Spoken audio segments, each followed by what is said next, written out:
So where are you at? What do you think? Auston Matthews, 4-year deal, 13.25 per season. What are your initial thoughts on that deal? You know what, Frankie and Reg, we've been tossing this around for the whole year, basically. What's going to come out of this? And we've been talking about why isn't it 8 years? Other good players, McKinnon, Aho, this guy, McDavid. But I think, I've been going back and forth. It's why isn't it 8 years? When you've got a kid from Arizona that's ultimately after this, unless something crazy comes up, is going to play 12 years in your organization, I think that's pretty darn good. Because the alternative, regardless of what the number is and the years of the contract and how much you're paying him, what he does on the ice for this city, especially what's been going on in Canadian markets, I think if you're a fan of this team and you're in this market, let's just be happy with it and move on. And this guy's going to ultimately give you 12 years of service, because it would have been so easy. And nobody around here wanted this, including me, because I didn't want to talk about a Leaf team without this guy on it, because I think he's that good a player. It could have been so easy for him to say, you know what, John Tavares, I'm going to play the year and I'm going to see what happens. It's just that I've got 1 year in its business. I want to weigh all my options, because when that comes out of his mouth, it would have been game over. He was going somewhere else. So when you toss around the different ideas and different everybody's got the right to their own opinion. You can think what you want of this, but when you got a guy from Arizona that decided to commit to this team for 12 years, from what's going on around the Canadian markets, I think it's pretty darn good if you're a Leaf fan. And I think you have a unique perspective because you've covered the team right from day one with this guy. You've seen every shift that this guy has played. This team has not had an Auston Matthews. And Noodles was talking about it, how he is in that tier one with McDavid, Draisaitl, McKinnon, right? It was of the utmost importance that they got this deal done.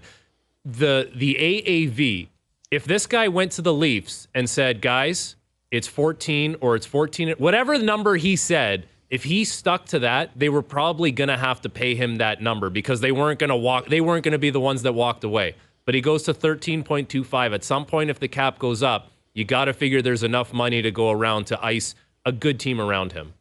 Well, don't you guys agree with some of the players that you just mentioned? And I guess there's only a chosen few. Maybe there's a few more than what you just mentioned, Frankie.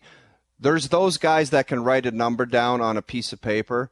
I mean, after Carey Price, I can remember talking to some people from Montreal after he was so dialed in and his contract was up. It was basically like, Carey, you can write whatever number you want on that piece of paper, and we can probably do it for you. But do you want to be good or whatever? The bottom line is there's only a certain amount of players that you just, whatever they write down on the piece of paper, you almost got to make it work. And Auston Matthews, with what he does on the ice and how valuable he is to the Toronto Maple Leafs, guys, I've been going to games. We all have. You don't see, and as popular as Dougie and Wendell and Matts were, you don't see anything more than Auston Matthews jerseys. That's all that people get. They just get the Auston Matthews jersey. Obviously, there's Nylander ones, there's Marner ones, but he's just so important to the organization. And to think of him possibly moving on, it would have been a big time. It would have had a big time effect on everybody, including us. And I just think when you think of 12 years of service for a quality player like that, and let's not be mistaken here, he does have to do some better things as good as he is. There's some playoff series and playoff games where it's Auston Matthews has got to be the guy tonight. And he can be better. He knows that. Everybody knows that covers hockey. It's not like he's a perfect player. There's no such thing. So he has to do some things better to help this team. All they talk about is wanting to get over the hump. He is the guy that has to do more to help them get over the hump. But he's also one of those guys that whatever number they write on the piece of paper, you're almost nodding your head and saying, I guess we got to make that work. You made a good point earlier about Leafs fans. Leafs Nation should be grateful to have this guy in town for 12 years. And Frankie said there's going to be people angry out there that this is a 4-year deal, not an 8-year deal. Talk about the jerseys. Wendell, Dougie, Matts, those guys, they weren't $250 a pop. You need the guy to stick around for 4 years or multi-years to justify the sweater purchase.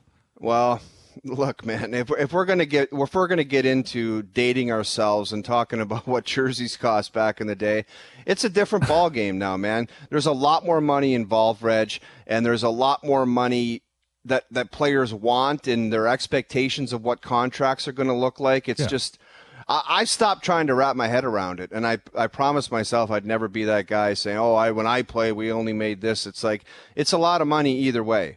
When I played, when Frank was playing, it's a lot of money, and it's just a lot more money now, and that's just the way it is. And guys, they know about the jersey sales. They know, how much people are paying to go watch them play, and it's because of them. You go down to that rink in Toronto down the street here, it's like you're going to see Auston Matthews play on a Saturday night. Obviously, Mitch is there too and other good players, but that's what you're going to see. You're a soccer guy, Brendan. It's like Messi. Like, who do you think everyone's going to see when they see that guy down in Miami? They want to go see him play. Yeah, there's not a lot of Robert Taylor jerseys around in Miami right now. There's not, man. I got you. No kidding. Oh, do you think this year, like in the past, I don't know, 2-3 years, the narrative has kind of been, well, regular season doesn't matter. See you in the playoffs. They got to do it in the playoffs. Like, does this regular season carry any more weight than the last couple for you? I mean, I've talked to so many players, and they all will say the same thing. The regular season is important. It's the journey together. You have to build relationships. You got to go through the grind. But I got to be honest, for the last 4 or 5 years, maybe 6, maybe 4 years, I'm like, this is just a fast forward to the playoffs and see if these guys can do something special. I really felt it that year they coughed it up to the Montreal Canadiens. I'm like, okay, there's no changes. Let's see what they got in the playoffs. Can they learn from that, be motivated from that, and can they push forward from that? And it didn't happen. So it's just, I obviously enjoy the regular season. We have the games, and we talk about the Leafs a lot, but I mean, when you get right down to it, the last 4 years, it's just been a fast forward to say, can guys like Auston Matthews and Mitch Marner, who are so good, can they dominate in the playoffs and just help their team win? But as we've seen so many times, guys, it's just not about 2 players or 3 players just because they're highly paid. Is there enough depth on this team to help in the playoffs? Like we saw Vegas, they're so deep, they're so big, they're so strong. Their defense core, their goaltending. So that goes into, these guys making so much money goes into so many different levels of the team. It's like, is there enough left over there to have a good hockey team, a team good enough to win a championship? So once again, it's fast forward to the playoffs. When does the Nylander deal get done? Does this being done on August 23rd press fast forward on that? This one's an interesting one, man. I'll tell you. I don't know. I think I heard Frank talking about it on SportsCenter the other day. It's just one of those situations where it's like, look, man, if you claim you love playing for the Leafs so much, then if you want to play out the year, go ahead and do it and play your ass off and score 40 goals again. And if you really want to stay, we'll try to figure out a way. And if you don't, then, I don't know, maybe you sign somewhere else. Do I like the idea of having a guy walk for nothing? But I don't know what else you do. Is there a deal out there that makes sense where you can? It's awfully difficult nowadays. It's so not a lot of guys are ripping home 40 goals. So if you want to go down the avenue of moving the player, you got to get something that's quality coming back. And what that deal is, that's for Tree to figure out, not me. But are you willing to just let him play the year and then just say, well, if you like it here, maybe you'll figure out something, as opposed to just saying, I want this and I got to get it. There's not really a rush right now for that type of talk, so it's going to be an interesting one. I do not like, my original thought is I don't like letting a guy just go. Everybody else just kind of goes to the player, or the player goes to the organization and they say, I'm not staying here. I mean, you've seen it in Calgary. It seems to be twice a year somebody's doing it. I'm not re-signing, so you might want to do something with me. Yeah, it's interesting. I do agree with you. It would suck to lose a player of that caliber for nothing, but to trade him with where this team is at is weird, because what does that deal look like? You're not going to get full value if he doesn't have an extension done, because they're trading for a rental. So you're essentially making your team worse because you're worried about it just gets so complex after. It's almost like maybe you just swallow it and keep him as an own rental. And worst case scenario, like we just saw the Erik Karlsson trade, and Mike Greer essentially just prioritized cap space. Like, listen, if I got to choose between picks and a couple prospects I don't really know that well, Just give me the cap space, and I'll figure it out from there. Yeah, the old I hate the catchphrases that our insiders come up with. Own rental was a couple years ago. It was the big catchphrase, own rental. So now we've got an own rental.